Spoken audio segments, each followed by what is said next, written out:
Sam lives in Bonita Springs with her wife, Melina, and their 3 children, Tavin, Kipton, and Grace. And their beloved golden doodle, Benjamin. And I'm not going to say any more in your bio because I think they'd rather you speak. Thank you for being here. Thank you, Kathy. Naturally, when I have a microphone in my hand, I want to start rapping. Yo, right? I can't help it. I just did. That's how I just did that. Before I read what I prepared, actually, you said something before when you were talking. Where are you? When you were just speaking, you said something interesting, and it made me think about something that I had a conversation with William Henry. I used to be in pharmaceutical sales.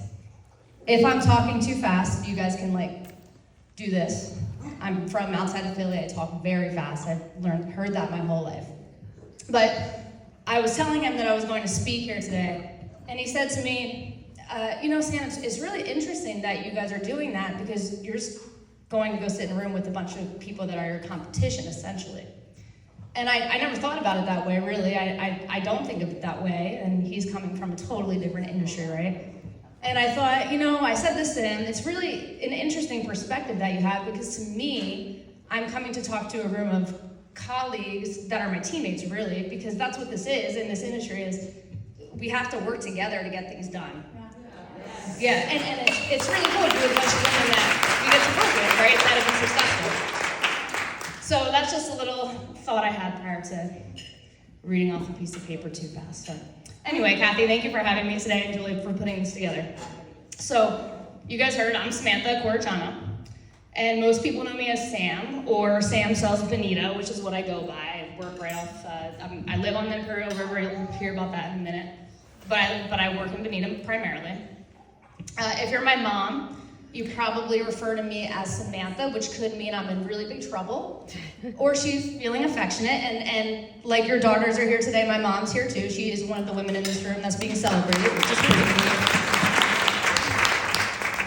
So a little bit about myself. As I mentioned, I lived in downtown Bonita on the Imperial River with my wife, as Kathy mentioned, our 2 boys, our daughter Grace, and our golden doodle Benjamin, who's actually black, which kind of is fitting for us for some reason. I don't know.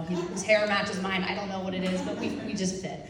Most weekends, if I'm not showing property or hosting an open house, you'll find us poolside while the boys fish, and Grace shows off her pool jumps. We love grabbing lunch on the boat after a beach day, or walking over to the Sugar Shack, where Grace often steals the show by playing the ukulele during a live band set. We live within walking distance to the Sugar Shack. Has anybody been there? So you can imagine that living within walking distance can be a good thing, and it can be a bad thing. But anyway, God has truly blessed me with a beautiful life, and I'm very fortunate. So I grew up in a small town in northeastern Pennsylvania called Nazareth. It's right next to Bethlehem. Is anybody familiar with the area? Yeah? Okay. So naturally, Christmas is my favorite holiday. And while I love the magic of the season, I really dreaded the long, harsh winters that followed. If anybody's from the north, sometimes you have a really cold winter and you still have a snowstorm in May and you're scratching your head because you can't even fathom that would be possible, but it is. And all year I crave summer. I can still remember the smell of freshly cut grass on a warm Pennsylvania day or the taste of a Rita's custard cone with sprinkles after a day at the public pool. And for those of you who don't know, Rita's is only open during the summer months up north. So it's a real treat. Down here, it's okay. Up there, it's a big deal. So, I skipped a couple paragraphs. I got excited about Rita's. Okay. Looking back, one childhood moment shaped me more than I realized at the time. Basketball was my big passion growing up when I was younger. I often struggled with confidence. I remember after a tough game in middle school, I told my grandmother I wanted to quit. Instead of consoling me, she said firmly, my grandma could really be hard. My mom's here, I won't say what I want to. I love my grandma, but she could be tough. She was like another mother to me, so that's a compliment to her in a lot of ways. So here's what my grandma said to me. If you want to quit, then quit. Give up. But if you want to keep playing, stop feeling sorry for yourself, work harder, be better. You have the skills, you just need the confidence. And she was right, and the very next game, I shifted my mindset. It completely changed my performance.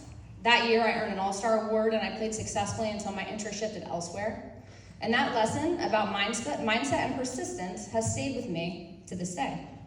And just a little side note, my daughter, Grace, is named after my grandmother, so she's a very important woman to me.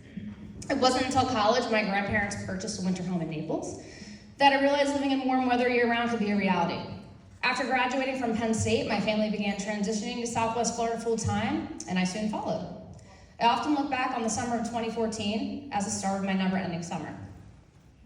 That was the year I left Pennsylvania behind, and I haven't had to endure another winter since.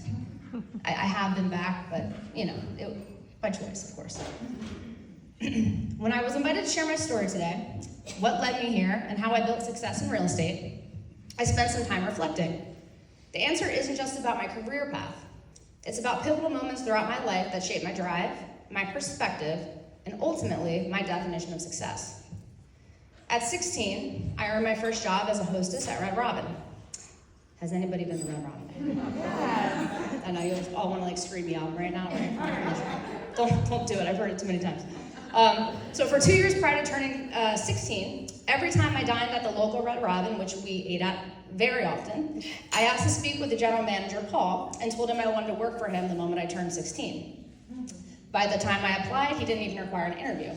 My persistence spoke for itself. From there, I worked my way through nearly every position, throughout college even, hostess, to-go facilitator. I was also, has anybody been to Red Robin on kids' night? Not around here. Around here, the Red Robins aren't very exciting, but I used to be the Red Robin bird. And even after I moved up in the company, they would still request me to be the bird. So, yeah, I hate to admit that, but then it's also kind of funny, right? So, anyway, so from the mascot on kids' night, the server, to bartender, to trainer, and eventually local restaurant marketer. I even wrote my college essay about my love for Red Robin, and my mom brings that up all the time. I think there was a line in there where I said I would hug the building if I could, and I really meant that at the time, so she likes to tease me for that. But what drew me in were the company's core values: honesty, integrity, seeking knowledge, and having fun. And working at Red Robin, I often put those to practice. That was the expectation. But what I loved most were the people, my coworkers and the guests. Connecting with others came naturally to me, and I was recognized with multiple rewards, including highest guest satisfaction score in the franchise, most community fundraisers, and Team Member of the Year. After college, I started my professional career at ADP. Has anybody ever worked for ADP? ADP sucks, right? You're selling payroll and HR services, not the security system. That might actually be more fun. Yeah. ADP wasn't very fun. But good foundation, great company. I use them to pay myself every 2 weeks. So I transferred from the Philadelphia office to the Fort Myers office and quickly broke the record for the fastest promotion in the Tampa region. And while business-to-business sales wasn't my long-term passion, it reinforced the importance of persistence, relationship building, and showing up even when no was the answer I heard most often. A year and a half later, I earned what I considered to be my dream career: a role in pharmaceutical sales. The most recent pharmaceutical role I worked at a small company called Mankind Corporation, selling inhaled insulin for patients with diabetes. And when I started, my territory ranked in the bottom 97th percentile. By the end of the year, I was in the top 10%, earning Rookie of the Year and the Circle of Excellence Award. The key was simple. I cared about the people I was interacting with, patients and office staff alike. In pharmaceutical sales, success depends on what's called the total office call, which means building relationships with everyone from the janitor to the front desk staff to the physician. Many representatives overlook that, but I made a priority to know everyone by name in every role in every office and to make each person feel important. I was passionate about building these relationships and consistent in showing up to nurture them. In pharmaceutical sales, goals were measured quarterly, with weekly updates that were always lagged behind a week. And after several discouraging weeks, I confessed to my manager, the same one that I mentioned in the beginning of this talk, who's still one of my closest friends, how frustrated I was feeling because I really don't like to fail at something that I struggle with. His advice was simple but powerful. Sam, do me a favor this week. Stop focusing on the numbers, just go out there, do your thing, and have fun. Promise me you'll do that. So that's exactly what I did. I stopped worrying about the results and focused instead on enjoying the work. connecting with the staff, having real conversations, and focus on having real conversations about both the product and life, and meeting with as many doctors as I could. That small mindset shift changed everything. When the data came out for my week of fun, I had broken in the record for the highest script volume in my territory, and it was a lesson I'll never forget. Thanks, Kathy. Thanks. I'm so proud of that one too. Thank you. The lesson there, bringing authenticity and energy that can completely change the results. Meanwhile, my parents, as I mentioned, my mom, Angela Lutzi Delatorre and Scott Delatorre, were finding fast success in real estate after they dabbled in real estate in 2014 when they moved here. And of course, that turned into a career in a family brokerage, as many of you know. But they were finding fast success, and my mom often encouraged me to join them. But at the time, I was fully focused on finding my own success. Plus, the thought of attending an inspection sounded awfully boring, and I couldn't get over that thought. And then we decided to grow our family. I was finishing my MBA at the University of Florida, pregnant with Grace, our daughter, and ready for a new chapter. And my mom made me an offer it was hard to resist. A bassinet in my office and hers. Hey, Mom. So joining the family business turned out to be the best decision I've ever made. You have this on camera? She was right.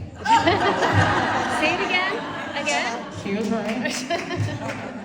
But she was right, and I love my job. I love where I live. I love meeting new people. I love feeling like I can help clients make life-changing decisions and working alongside inspiring people such as yourselves in the room. A few years ago, I listened to a TED Talk that said, a career isn't always about doing what you love, it's about bringing your passion to what you do. That resonated deeply with me. You know, at one point I was gonna be a famous musician in my head, right? That's not reality, right? So, the reason I say this resonated deeply with me, you know, my passion has always been helping people and building genuine connections. And I've been fortunate to find careers that allow me to bring that passion to life. So what makes me successful in real estate? The same qualities that have driven me throughout my life. I'm consistent, I'm persistent, and I'm passionate. Those traits don't just apply to business. They show up in marriage, in parenting, in friendship, and how I choose to live every day. On the harder days, I remind myself that success is a choice, a mindset that shapes the outcome. Every night I repeat a mantra, and you're welcome to borrow this mantra or use it. I read someone else did it, and I thought it was a good idea, and I repeat this mantra. And that mantra is, I believe something wonderful is going to happen to me tomorrow. And the truth is, something wonderful always does happen, whether big or small, and it's all about what you choose to see. Thank you for having me.